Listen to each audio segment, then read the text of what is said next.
हमारे यहाँ की सामाजिक व्यवस्था भी ये नहीं कहती और न्यायिक व्यवस्था भी नहीं कहती। महिपाल जी के ऊपर आरोप है और वो अपने ट्रायल को फेस कर रहे हैं, लेकिन इसके कारण से उनकी पत्नी, उनके बच्चे, उनके परिवार के लोग दोषी नहीं है। उनका हम सामाजिक बहिष्कार नहीं कर सकते। समाज में उनको अपने जीने का अधिकार है, उनकी प्रतिष्ठा है, उसके साथ चलेंगे उसमें।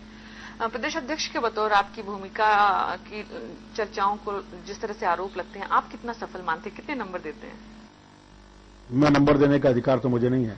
संगठन का दायित्व है, तो मेरे बारे में निर्णय संगठन का कार्यकर्ता करेगा या मेरे से वरिष्ठ कार्यकर्ता करेंगे।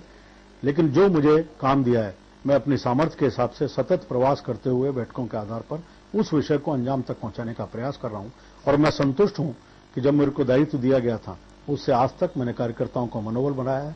धीरे धीरे चलते हुए हमने चुनावों के परिणाम को पलटा और अपने पक्ष में किया है। हमने आंदोलनों को सफलता प्रदान की है, संगठनों की बैठकों के क्रम को नियमित किया है, बूथ की रचना को काम को बढ़ाने का काम किया है। मुझे ये काम दिए थे, इन कामों को मैं सफलतापूर्वक आगे बढ़ा रहा हूं। आप भी चुनाव लड़ने की तैयारी कर रहे हैं? मैं पार्टी कार्यकर्ता हूं, अपनी इच्छा व्यक्त करूंगा। पार्टी टिकट देगी तो मैं जरूर दूंगा। चतुर्वेदी जी से बातचीत का सिलसिला जारी रहेगा, लेकिन अभी वक्त एक ब्रेक का है।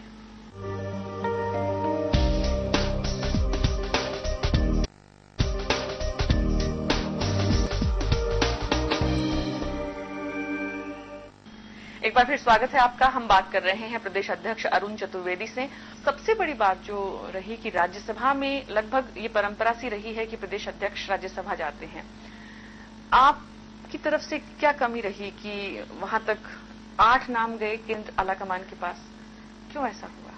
नहीं, निर्णय हमेशा केंद्र का पार्लियामेंट्री बोर्ड चुनाव समिति करती है, जो विषय जाते हैं, इसलिए किसी की व्यक्तिगत कमी नहीं होती। एक निर्णय हुआ तो इसलिए ऐसा नहीं कह सकते कि बाकी सब में कोई कमी थी इस कारण से हुआ।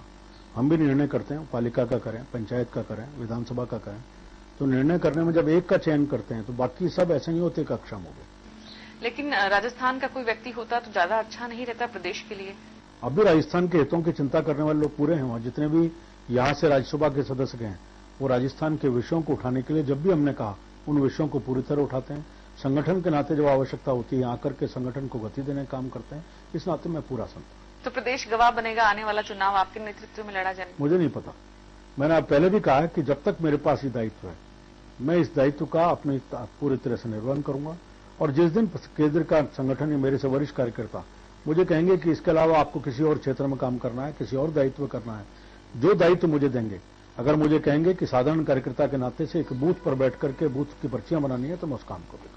आप शिक्षा से भी जुड़े, कानून से भी और फिर राजनीति में भी, कहां अपने आप को ज्यादा सफल पाते हैं? मैं तीनों जगह संतुष्ट रहा। मैंने प्राध्यापक के नाते अपने करियर की शुरुआत की। 3 जगह मेरा सिलेक्शन हुआ। यूनिवर्सिटी में भी मैं जो उसमें 85 के आसपास जो लेक्चरर्स की लिस्ट बनी थी, नंबर 1 पे नाम था। लेकिन दुर्भाग्य से क्योंकि मेरा नाम 1 नंबर पे था, तो विश्वविद्यालय के सब विभागों में अपॉइंटमेंट हुए, मेरा अपॉइंटमेंट नहीं दिया गया, क्योंकि मैं संघ से, विद्यार्थी परिषद से जुड़ा था। मैंने वो छोड़ा। उसके बाद 2 जगह मेरे सिलेक्शन हुए, मुझे परमानेंट अपॉइंटमेंट नहीं दिया, केवल संगठन की पृष्ठभूमि के कारण, सक्रियता के कारण से। शायद नियति को मंजूर था कि मुझे वहां नहीं रहना था, वकालत में आना था। मैं उसके बाद वकालत में आया और वहां भी मेरे को बहुत सीखने का अवसर मिला। मैं पूरी तरह संतुष्ट हूं। आज उस वकालत के पेशे के आधार पर निश्चित रूप से मैंने अपने जीवन में बहुत कुछ सीखा है और आगे भी सीखने का मुझे रहेगा। अगला मुख्यमंत्री बीजेपी अगर आती है तो? इसके बारे में कोई कमेंट नहीं। वसुंधरा जी के लेकर नेतृत्व आलाकमान तय कर चुका है? कोई कमेंट नहीं। आपको नहीं लगता कि वसुंधरा नेता होनी चाहिए? मैं इस पर कोई कमेंट नहीं। वसुंधरा जी से आप खुद बता रहे हैं कि आपके रिश्ते इतने बेहतरीन हैं, आप सबको साथ लेने की कोशिश भी कर रहे हैं, फिर क्या वजह है कि आप उनके नेतृत्व को लेकर? मेरे उनके नेतृत्व में मेरा कोई विरोध नहीं, लेकिन निर्णय का अधिकार मुझे नहीं है, इसलिए मैं कमेंट नहीं करूंगा। लेकिन आप मानते हैं, प्रदेश की जनता मानती है उनको नेता के रूप में? ये विषय ऐसा है कि इसमें कम से कम आज हम ऑप्टिमिस्टिक हैं, पार्टी के नेता हैं, वरिष्ठ नेता हैं, अच्छा शासन दिया है 5 साल में। इससे हम कोई भी नहीं कह सकते और कोई भी इवन यहां तक कि विरोधी भी नहीं कह सकते। और पार्टी के सब लोग जानते हैं कि वसुंधरा जी के नेतृत्व में राजस्थान ने 5 सालों में अच्छा शासन दिया। आडवाणी जी जब आए थे तो एक बार फिर से वसुंधरा जी के नेतृत्व में चुनाव होगा, ये लगभग उन्होंने घोषणा कर दी थी। मैं इस बारे में कोई इनके नेतृत्व, किसके नेतृत्व में लड़ेंगे, मैं कोई कमेंट इस पर नहीं करूंगा। ये बात सही है कि वसुंधरा जी राजस्थान की एक हमारी पार्टी की वरिष्ठ नेता हैं। उन्होंने शासन चलाया और उस शासन के समय ऐसे काम किए, कीर्तिमान स्थापित किए, जिनको आज भी जनता याद करती है। संघ आने वाले चुनाव को लेकर क्या रणनीति बना रहे हैं? मुझे नहीं पता, संघ बताएगा इसका। लेकिन मैं संघ का प्रतिनिधि नहीं जो संघ के बारे में आपको बता सकूं। लेकिन संघ के लोगों से आपकी नजदीकियां बहुत बताती हैं कि पार्टी के खर्चे पर गाड़ियां उनको मुहैया आपकी तरफ से कराई जा रही हैं। आज तक तो कोई हुआ नहीं, ना उन्होंने गाड़ी मांगी ना हमने कराई। और जितना मैं जानता हूं, राष्ट्रीय स्वयंसेवक संघ एक पूरी तरह से इंडिपेंडेंट ऑर्गेनाइजेशन है। उनको ऐसी आवश्यकता नहीं है कि गाड़ी के लिए किसी भी पार्टी के नेता को या पार्टी से मांग करेंगे। किसी व्यक्ति विशेष किसी करेंगे। व्यक्ति विशेष की वाकई में आपकी